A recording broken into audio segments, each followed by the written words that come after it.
Good afternoon, and welcome to the University of Northern Colorado. This year, you are part of a historic occasion, that of celebrating the University of Northern Colorado's 125th anniversary. It was in April of 1889 that the university came into being. From the very beginning, this university has been highly regarded for its innovation and prestigious academic offerings.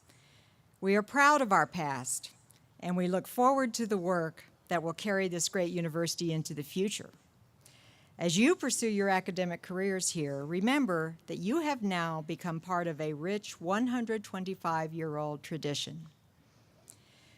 Convocation is indeed one of the great traditions of higher education, and here at UNC, we celebrate this tradition in Cranford Park because it is steeped in our own history.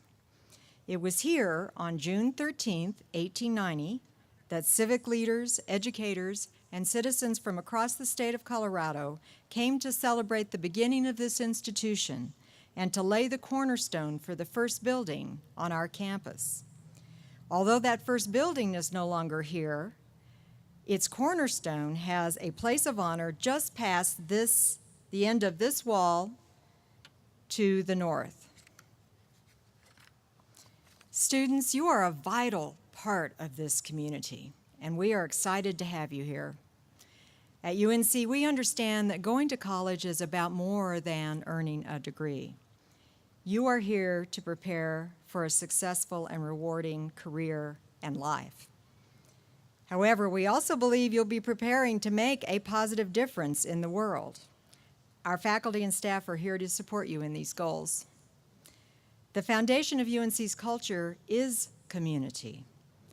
We work together to support and to bring out the best in each other and to sustain an inclusive and respectful environment where a diversity of thought and culture are part of our values. You also have the extended support of the Greeley community. Since that celebration here in 1890, we have had an important partnership with the communities around us. Today, we are honored to have Mayor Tom Norton of the City of Greeley join us in welcoming you. Mayor Norton has been a resident of Greeley for 50 years.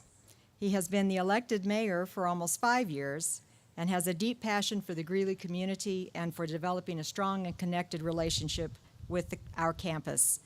And he is, by the way, my husband of 37 years. Please join me in welcoming Mayor Tom Norton.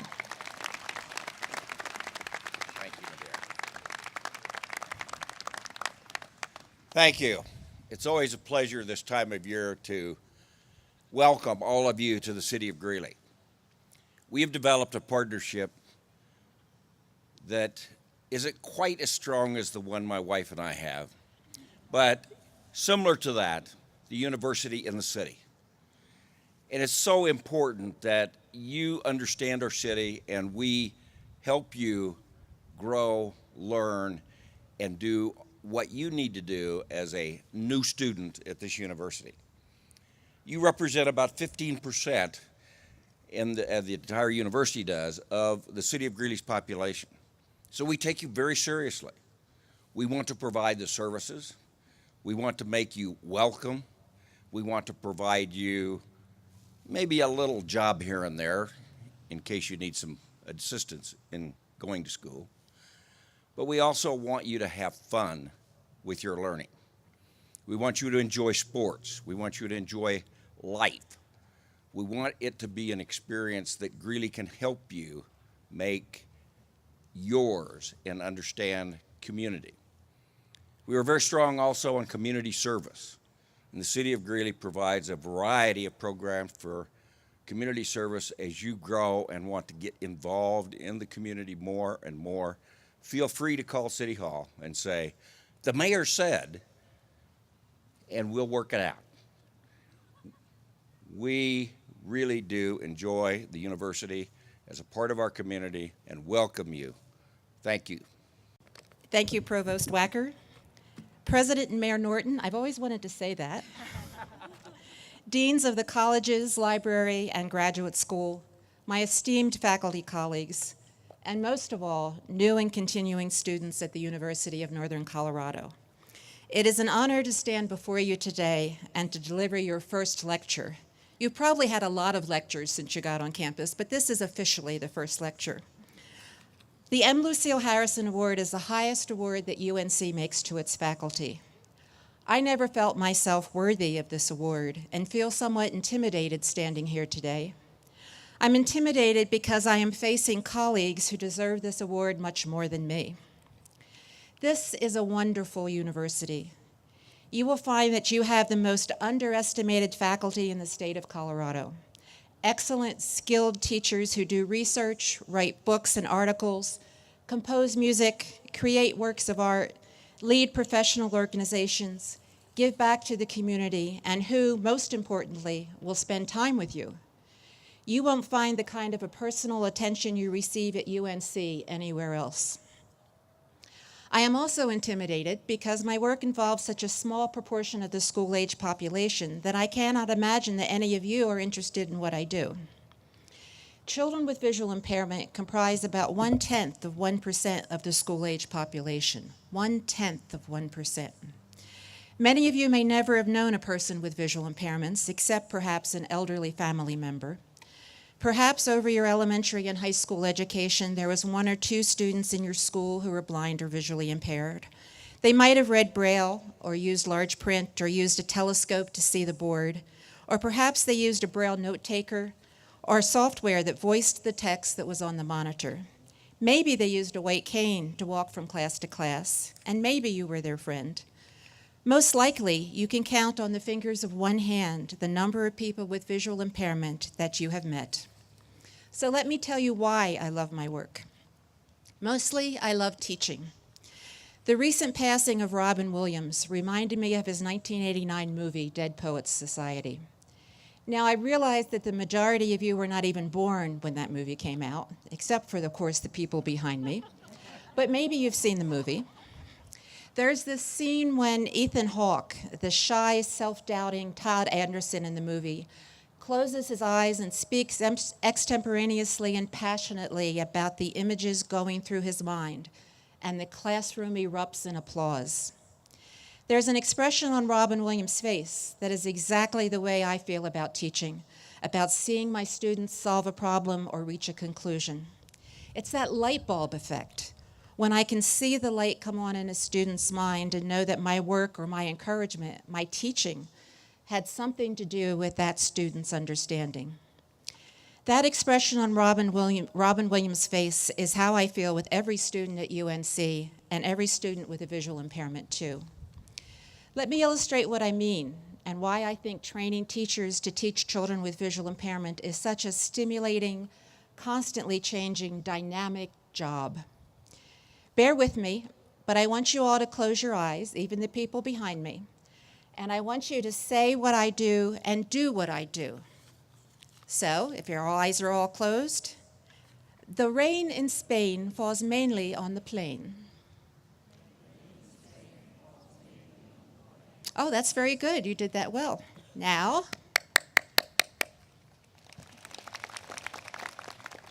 very good again. Now, if you're raising your hand, your eyes are open, right? That's the crux of teaching children with visual impairment. Most of us learn through imitation or modeling, but for children who are born with visual impairments, imitation is greatly limited. Where children without visual impairments learn incidentally, without being specifically taught, we cannot leave learning to chance when the child has a visual impairment. Yes, you can imitate words and phrases and learn how to speak, and if there's an auditory component, such as clapping, you can learn how to do that. But how do you learn motor skills that don't make a noise? How do you crawl across the room to a ball that you can't see? How do you learn to walk? What's jumping if you can't see what it is? Skipping. How do you learn to play sports?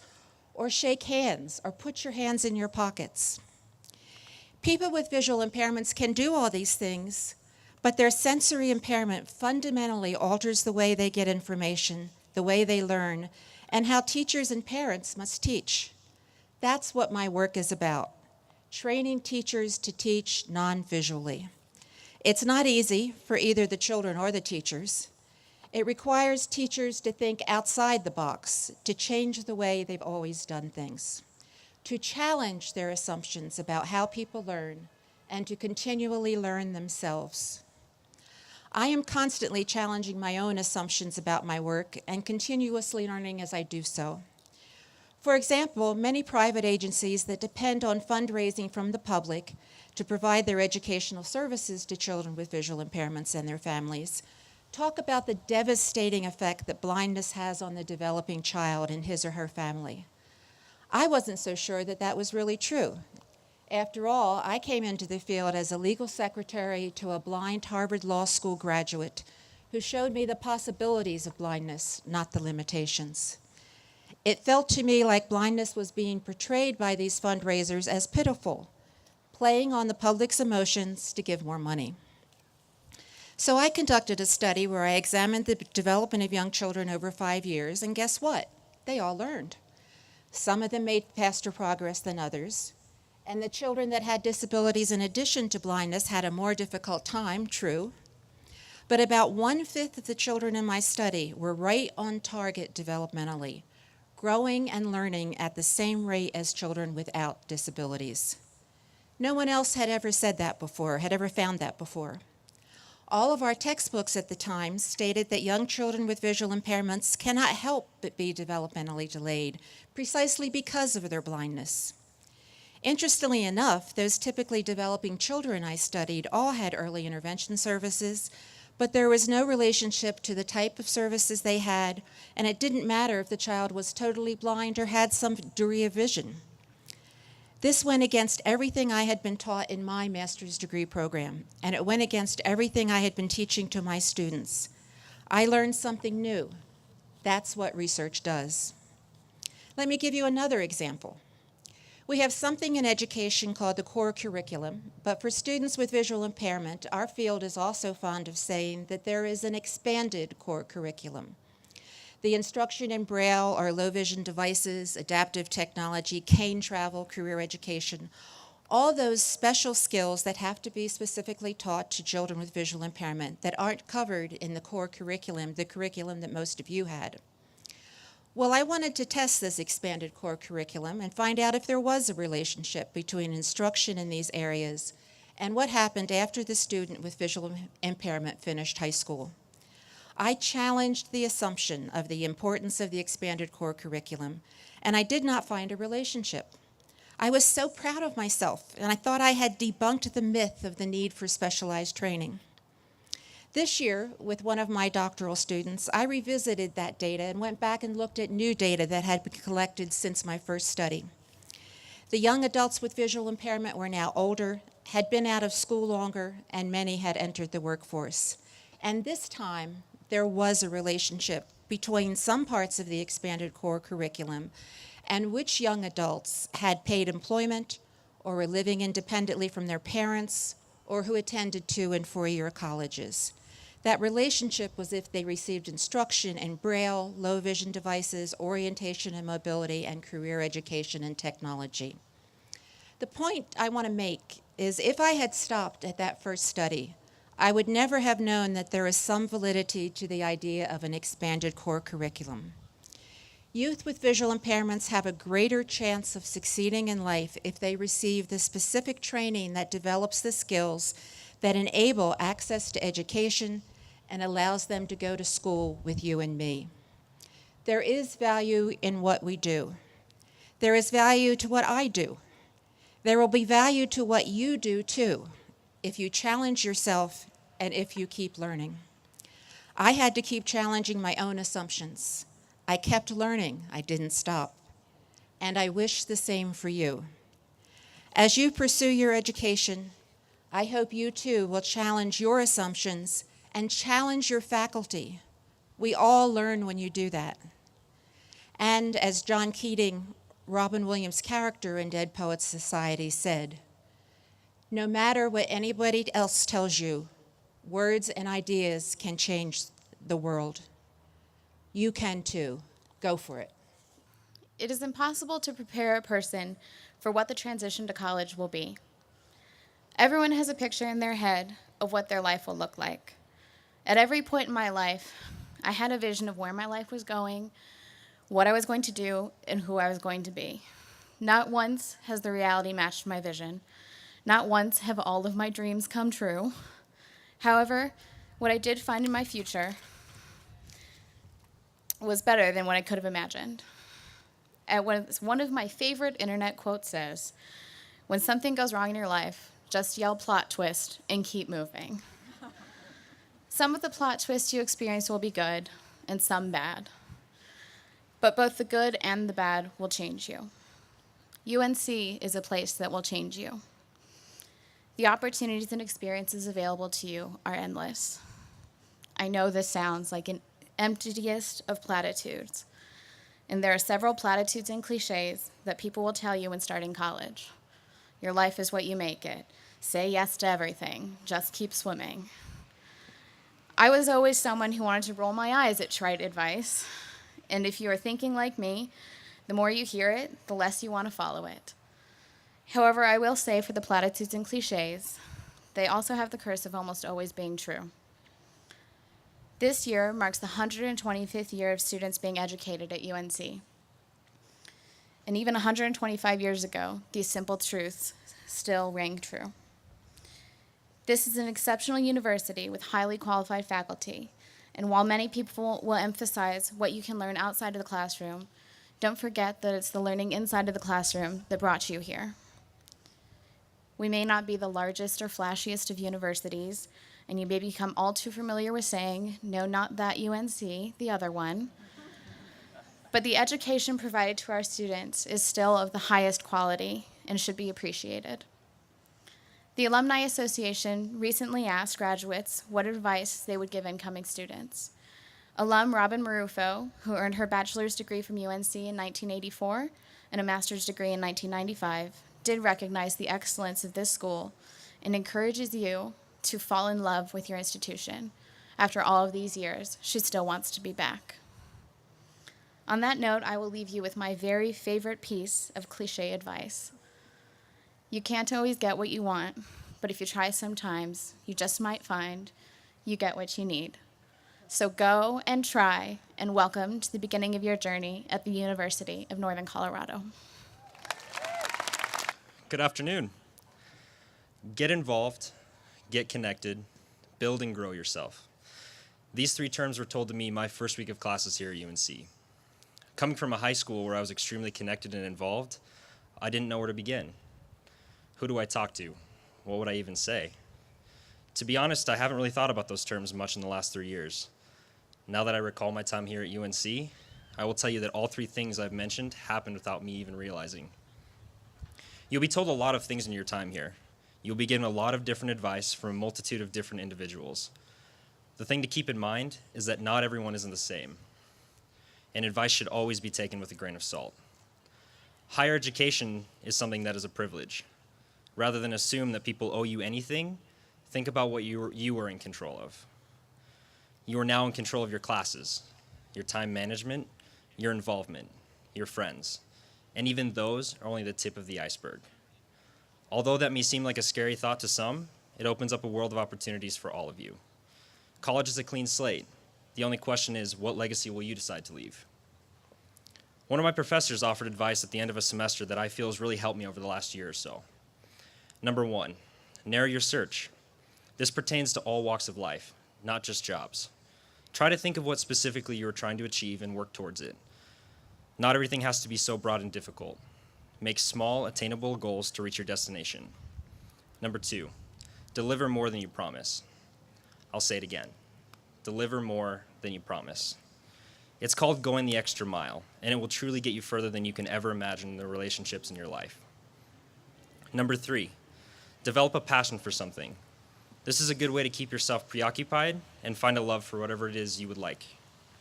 Number four, find a mentor. Find someone you look up to and learn from what they've been through in life. They have knowledge that you cannot imagine. Trust me on this. These four pieces of advice have changed for me over time, but the man who gave me the advice has always been a great example to me of what it means to be successful.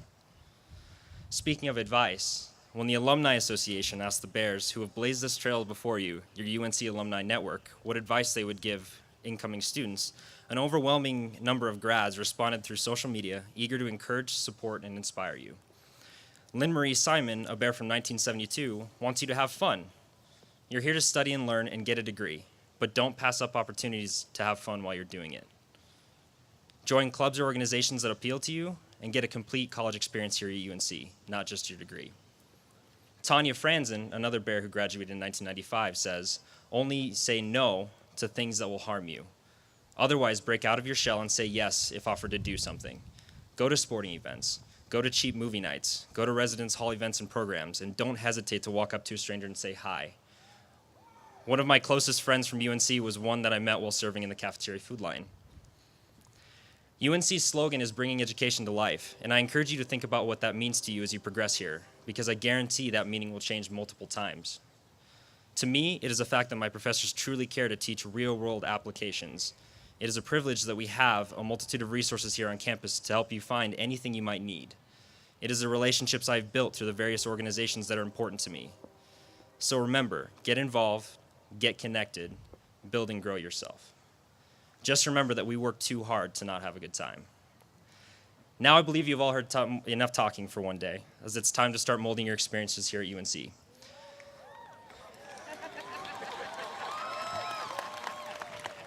As student body president, I'm here as a resource to all students, and I personally welcome all of you to this great institution. I now encourage all of you to follow the band to Bearfest. Thank you.